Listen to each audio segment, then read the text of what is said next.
Beatdowns aren't ever quite like what you're about to see, and in the next segment I talk about how Andrew Tate is coming to America. So Scott Jennings is the man at CNN. He's got plenty of good moments, but he had a complete beatdown on this writer named Torre, and it was without a doubt one of the most brutal moments I've seen in cable news in a long time. Here it is. You know, for a moment, that Doge is not about cutting money, right? It's not about spending. It's about shrinking government so that it'll be too small to stop Trump with whatever else is in this plan. Why would the government stop Trump? Isn't he the head of the government?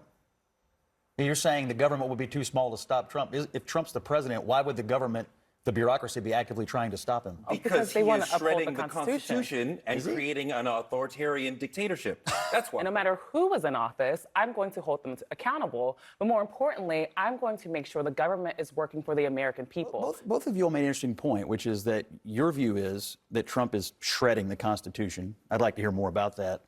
But that it seems to me that you all both believe that the unelected part of our government, the bureaucracy, has a responsibility to resist the political leadership. Is that your view? That's not actually That's what not we at all said. We what I said they said. are Yeah, it is. upholding the Constitution, the principles of the Constitution, and at times How that is we have Trump seen. shredding the Constitution? My God, he's like, should I we mean, go to seriously, He do we doesn't have to believe in give the you a balance of civics power, lesson Scott. that we have? I don't know, We put all power in the executive How is branch. holding the The government- the legislative branch, the FBI. Now we're in control of the military. We're Yes. silencing media. Commander-in-Chief, This head is of the what you military. do It's a in a great side of power. dictatorship. Are This you is not. suggesting that the president is not the commander-in-chief of the military? I am suggesting that the president is going to put in charge somebody who is going to contravene the Constitution. And at some near point, this conversation will look very silly for you because it will be obvious. And right now, you're Wait, gaslighting. he's gonna but when we put- get to the actual He's rubber gonna on the put- road of I'm this, sorry. it will be clear. I'm interested in this conversation. He's going to put someone in charge who will contravene the Constitution. Like who? What do you mean by that? The president is in charge of the military, is he not? You said he's going to put someone in charge of the military? The president is in charge of the military. That is how it works. He was elected president. We, according to the Constitution, vest all executive authority in a president.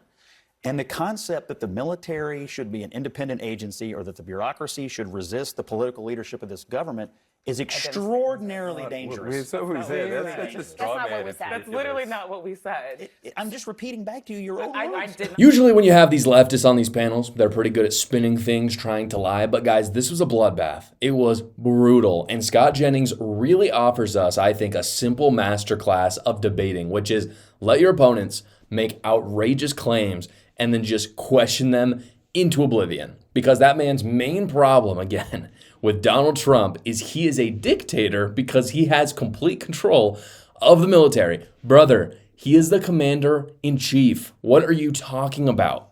They openly admit, too, so that's obviously one side of it, but the other side is he openly admits, this writer, that Donald Trump is shrinking the government. And then he says it's dictatorial, and you actually can't make that stuff up, that shrinking the government is dictatorial, which of course conversely means that this man believes that by increasing and growing the government, that you are somehow protecting democracy, which tells you everything you need to know about his politics. And his liberal allies throughout that, this is kind of my favorite part, is that they don't even want to defend him because of how ridiculous the things he's saying are. You can tell they're embarrassed. It's a good thing we have Scott Jennings to keep the loonies at CNN in check. This tax season, you can actually make a lot of money. I've partnered with a business that hates the IRS as much as you do, so they fight to get you every dollar back possible on your return. Quick Tax America. Quick Tax America has already gotten its average tax returner $3,000 back from the IRS. They do all federal returns for only $69. It's a completely transparent price because it is their only price, no matter how complicated your taxes are. They do all the work. Unlike the big services, all you have to do with them is upload your files, answer a few basic questions, and schedule a 15-minute finish your return call with a tax professional. They'll do all the rest of the work for you. Go check them out at quicktaxamerica.com, or you can go to the link in the description below.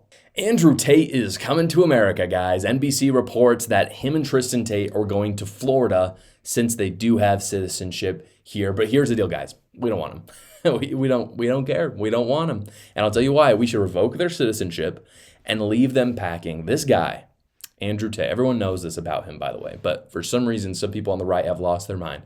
This guy is an Islamist fundamentalist who is charged in having intercourse with underage girls and, of course, pimping them out. So my question, and maybe there's some conservatives in the chat that love Andrew Tate, so you can comment down below if you disagree. But my question is, why would we allow someone like that in our country? And I know some people are out there like, well, Josh, he's just charged with things like that. He's just been charged with pimping. It's not proven what happened to, innocent until proven guilty.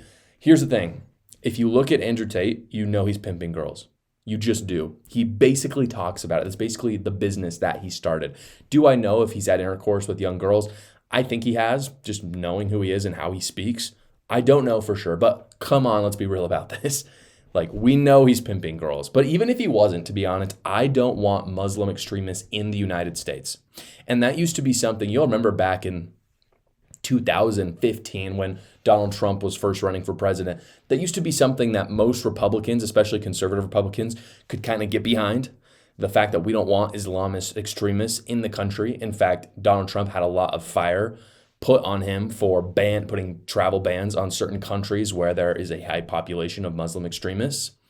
And now there's this kind of weird minority of conservatives who like Andrew Tate and are suddenly okay with that. But make no mistake, this guy hates Christianity and anything. He's basically anything but conservative, really. I mean, if you want to talk like aristocratic conservative, maybe a little bit, but like fundamentally like Edmund Burke conservative, he's not. Or Tocqueville conservative, if you know those classical writers, he's not any conservative by any stretch of the imagination. So I don't know. If I lived in Florida, I don't live in Florida, but Florida specifically is way too good for this guy.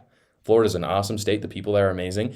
They should meet him at the gate as he flies in, turn him back around to go back to a Romanian prison so he can rot there for the rest of his life. Hey guys, I wanted to let you know about a deal I'm running on Amazon right now. My book, A New Cult, it's on the bookshelf right there. Is only $9.99. It's on sale right now. Or if you have a Kindle subscription, it's actually free to you.